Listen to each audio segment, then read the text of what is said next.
In Goa, we see every week and nearly every day of land scams which are coming and people filing cases of land grabs. Important thing which has been happening is they don't happen just with private parties, they are happening with the government officials. And which government officials?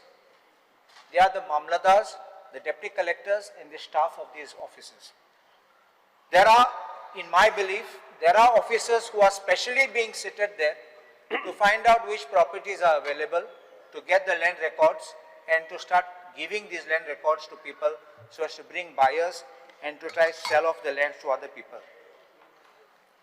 In sale deed korta shona ek Aadhaar and biometrics kortate. But when it comes for mutation, kai na teshe. In mutation, kon application korta? Ek address dita, notice kona hoite ami nanat, and magi mutation zata munsha fatla. It's not your fault, but it's a system fault. You're understanding what I'm saying? So I think that these large-scale frauds of saying notice sent, notice unclaimed, notice person can't be found, because mutation in the survey form you only have a name, you don't have an address. Sometimes property may be in village A, that person may be living in city or maybe another village or maybe living abroad. So where do you serve the notice? And I will tell you another thing. Sometimes by रावता जाल्यार strategy कितें in Goa रावता म्हूण दाखोवपाचें. कित्याक मागीर notice thing UK USA धाडपा जाय. Publish खूंय कोतलो, publication thing करूं जाय सामकें मारोग जातलें. And you have to publish in the district where he is residing. You can't publish in one city and he stays in another place. So, ash cone fraud जाता. लोक मागीर गोंय येता तेन्ना सडली आनी कोण आसा तेंगे घरांत. And this is the way then battles are fought. And to zogota kora भितर वचपाक दुसरो येयलो आनी घरांत रावता. So I have a suggestion that whenever you are doing application for mutations or for partitions in land revenue records, there are two things which should be done. One is ask them for Aadhaar details so that you know where you can make it compulsory by amending the rules. Let any notice which is being served, if it comes back not served, you should ask for publication in the newspaper. And also, if he says, let us say, he stays in Aldona village, in the Panchayat office it should also be pasted, and also in the collectorate or the deputy collector's Mamlada's notice board it should be pasted, so that even the locals will know, okay, this property of this place. And one more thing, if the property, let us say, is of Nationala being sold, in that village Panchayat also should be there. He may be a resident of Aldona, but property of Nationala. Do you understand what I'm saying? So if this gives a wider coverage and people can say, oh, he's here, he's there, even people can come forward and help say that the man is there or not. Otherwise, behind the back somebody's property is sold. I also ask that there should be a verification system by a superior. Like when a survey entry has to be certified, you have a procedure. It is certified by a superior. So if this kind of cases, I'm not talking of cases where people appear and we don't have to waste time, but when people are absent, I would suggest that you have a system of verification by some superior officer that the procedural requirements are complied. And I can assure you that 80% of these kind of frauds taking place will be minimized. I have another question. We have land records which are being made. Why don't you allow a provision in our land records, but not made public, to keep the address of the people? Tomorrow I want to give my address. So if any notice is to be issued to me, it will come to my address. I can also change my address if I change my place. But don't make it public because your privacy gets invaded. It can be with the department. Like as you have a PAN card. PAN card has but no details are there, but it has a number. Therefore, you can see that ED has booked many cases of such land grabs where even the officials are made parties. There are FIRs registered and where the department has found it. My question is, what have you done in respect of those officers who are prima facie found guilty in multiple cases? I'm not taking single. Once somebody can slip, once somebody may err, therefore he is also booked. I'm not talking of those. When there are multiple cases of overnight in 24 hours mutations being done, in 24 hours, you and I go there, we will stand in line for months together. So my second thing is, why do these cases not have a fixed timeline? And it is only we Goans that we are having this problem that for years our mutation is going on, years partition is going on, but somebody who comes from outside in flashy vehicles with a lot of money, overnight he gets mutation, overnight he gets partition. It's so fast for him, but why not for us? Another aspect now is on the failure to partition land acquired. Whenever land is acquired, सरकाराचे जमीन नाव होता सर्वे फॉर्माचेर पूण कितें करतात मागीर owner आसा original owner आनी सरकाराचें नांव आसता मागीर आमी कितें करूंक गेले जाल्यार एक घर बांदूंक गेले जाल्यार दुरी घालूंक जाय जाल्यार NOC from the department is required. I am the owner. You have only entered a part of my property, but I have to ask your NOC. You understanding how it becomes? So why should we ask that department for an NOC? Why should they not partition the land and keep it separate? You are only entering with a mutation. Please go ahead for the partition and you can protect your land in this way. It identifies and separates. Third aspect is cadastral survey records. We have cadastral survey record before Land Revenue Code came. So Portuguese time, and I know that cadastral survey was not completed throughout Goa.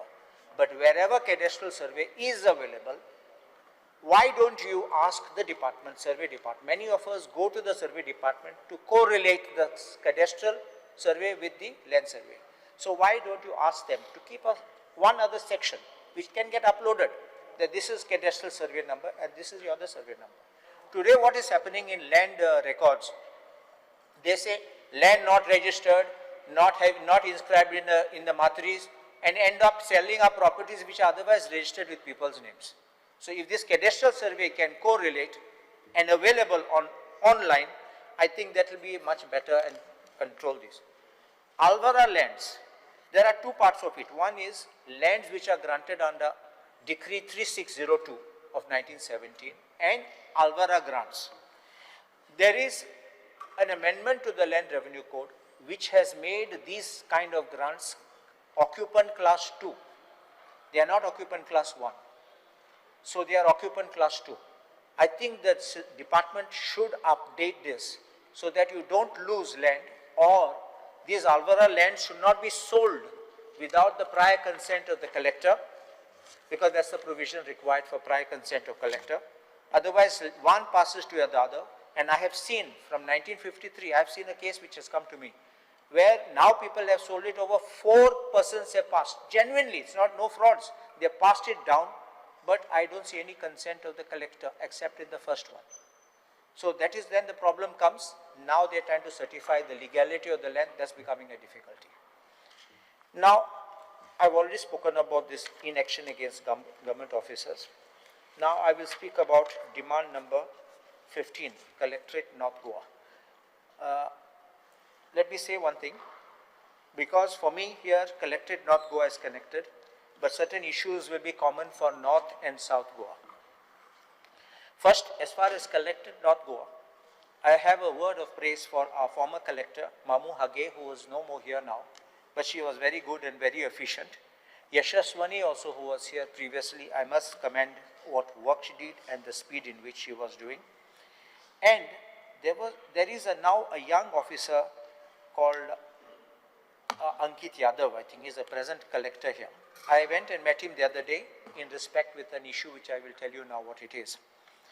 It's regarding disaster management, and I must say he was very good and he was very efficient, immediately understood the problem and gave the directions. When it comes to cutting of trees under disaster management, he is the authority under Disaster Management Act.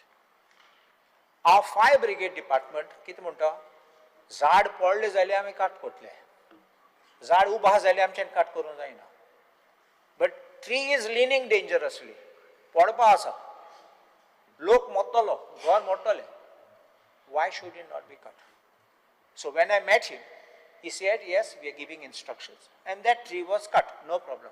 I don't want it as a special favor that I go, I ask, or I must make a request. It should be across the board. So this would be helping. Look, you see, in front of the collector also North Goa, the tree only fell down. Yeah. So it should not happen that we should have a fatality, somebody dying, or the loss of life or property.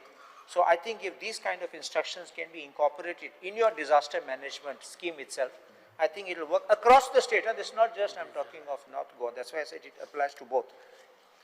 Second part is about flying squads. Flying squads, we have got one flying squad in the collectorate in North Goa. So I assume we will have one like this similarly in South Goa. But there's rampant hill cutting going on, rampant deforestation going on, rampant landfilling going on. And this happens generally on the weekends or sometimes late in the evening or in the night.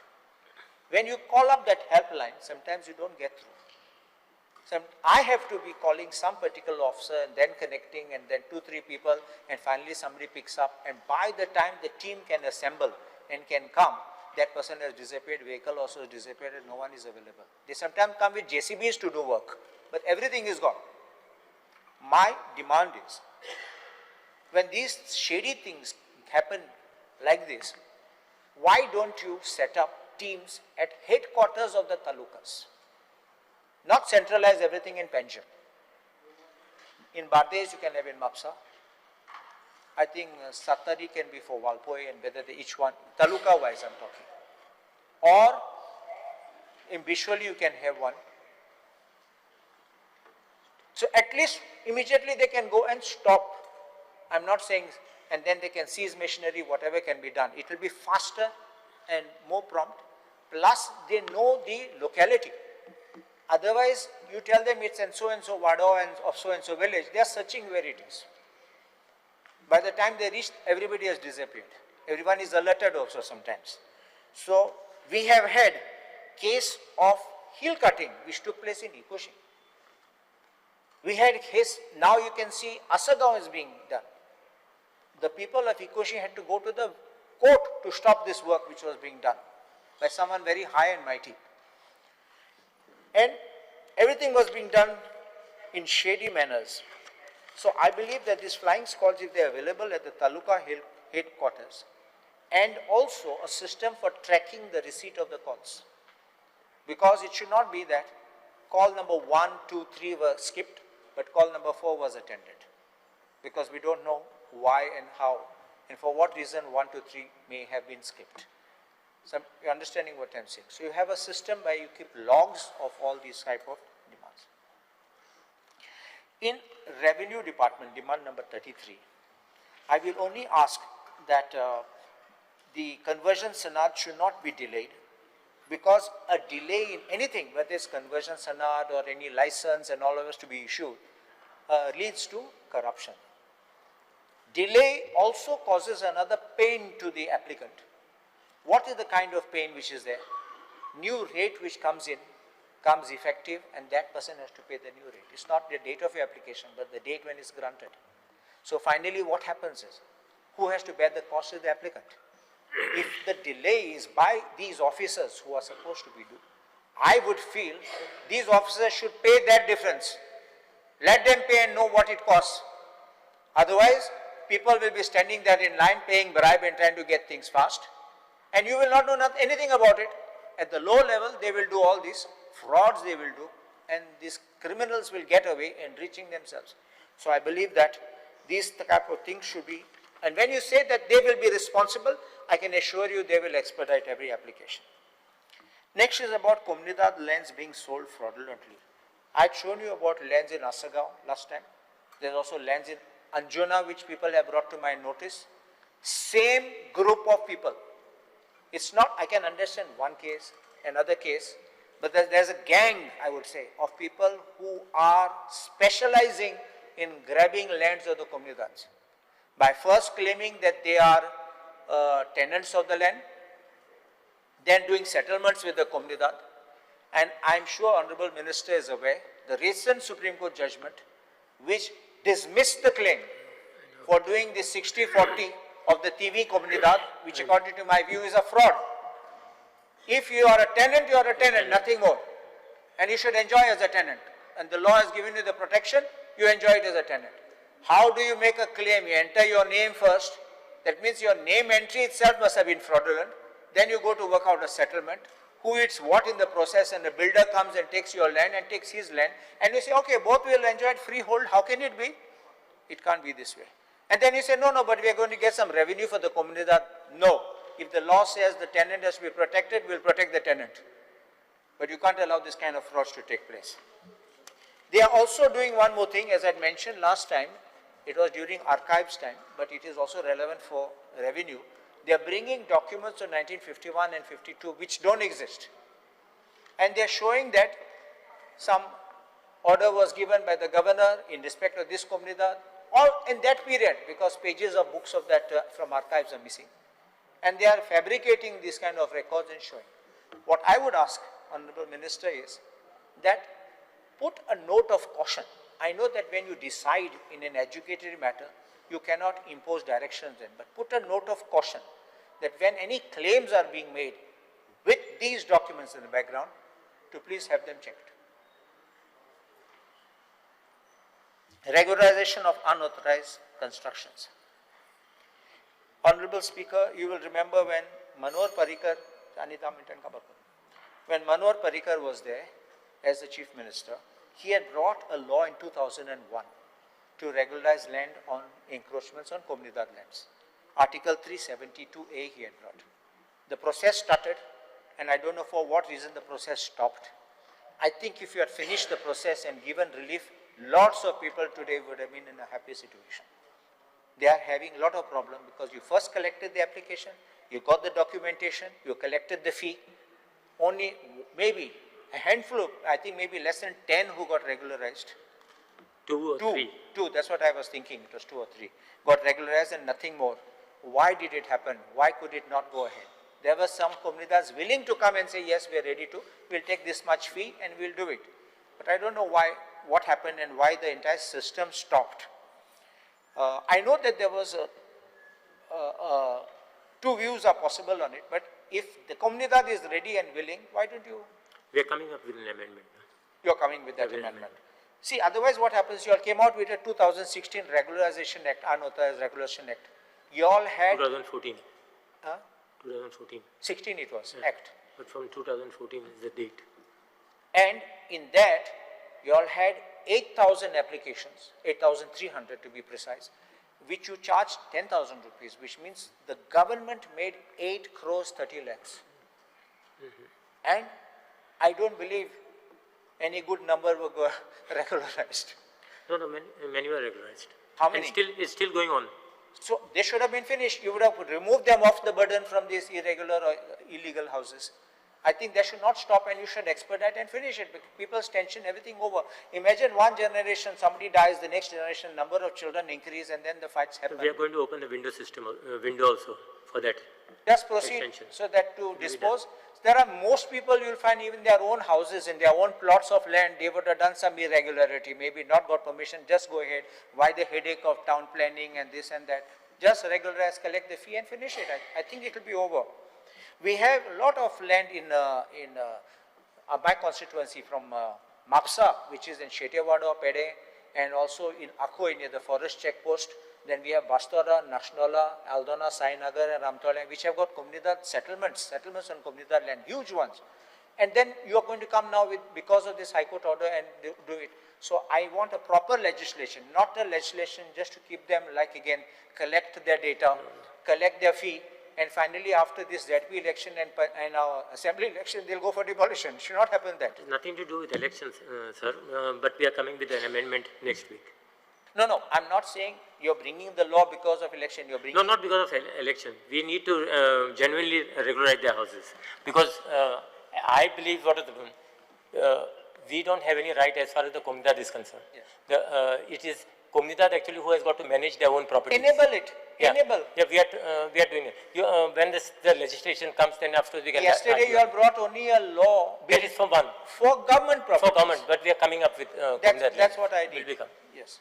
And just circulate in advance so that we know exactly. Yes. If there are suggestions we have to make, we can make some amendments also. And North Goa Communidade, one in Mapsa, the records are in shambles. There's no proper indexing in the building itself requires overall. we need to preserve those records because many of the records speak many things about the village. You need to even digitalize these records and make them available online because again, either they're made to disappear or pages are made to disappear. And sometimes we are at the mercy of some people over there. We are bringing some retired person back over there because nobody else knows how to read the Portuguese language and find the records. And he knows where it is, others don't know. Even handing over charge, still other people don't know where it is. Because then these kind of things should not happen where some records are hidden. Next, I will just run through construction debris. Because you will have to make some place for this construction debris. Others people are just dumping on the roadside. Yeah, I've identified some plots, I think, in Visholi and all that. Yes. But I would like that you should have more, otherwise it's becoming a nuisance. Cerula Communidade, there is an appointment of a clerk, which I've been informed that this clerk is not appointed by the administrator, not even, it is appointed purely by the Communidade. And I don't know how, in what provision and he's drawing salary directly from the Communidade. This is not the manner in which it is being paid. Because then there is no, if there is no such kind of a control, administrative control by the administrator, service rules don't apply, then he's a free bird. You understand what I'm saying? Yeah. And we need to put these kind of things in check so that such type of private operators don't enter to do shady things. And in fact, he is even conducting meetings, and now because some RTI question was asked, I'm told that the actual one who is appointed has come and started sitting in the office along with him. It should not happen. Just last. And you don't just cutting of trees in the panchayats. I already spoken about the trees. Under disaster management, they came, they identified trees, they marked the trees, but nobody went and cut the trees. It started falling afterwards. So please make sure on that. On the labor, demand number 52, you have this Labor Welfare Funding and Building and Other Construction Workers Act. You have two things about it. One is sales you collect, I think, at 1% of the construction fee. 1%. How do you pay it to these people? There's no payment. I think so. There's no payment because you have already carried out.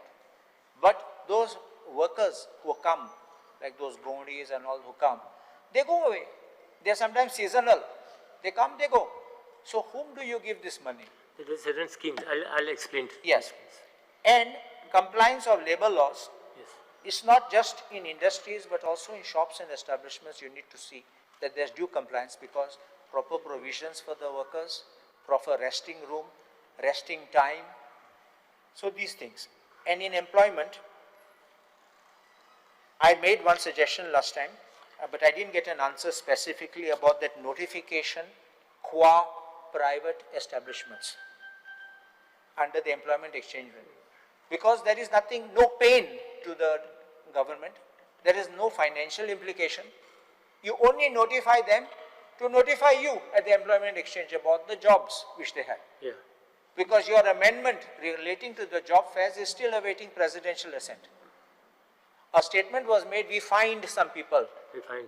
But I don't know how you can fine when the law is not law. Your bill is still a bill, it's not a law. Somebody paid, take it as a gift. I'm not going to say anything more. And last two things I will speak of, vocational courses and skills. What is happening is, our ITIs and all, they are teaching all things, but labor department should come out with some vocational skills with match with the industry which we are setting up. Otherwise, you are teaching, let us say you are teaching tailoring, and there are no tailors wanted there. So how do you match this kind of things? Because that's your department, we should go out as even certificate courses, whatever can be given, they'll be useful and they can be employed. And the last is, we had to do something to attract our talent. Otherwise, what happens, people get qualified, people get some experience, and eventually first thing they go on the boat or they go abroad. So we don't want a brain drain. So this is what my request is, and I'm obliged. Thank you.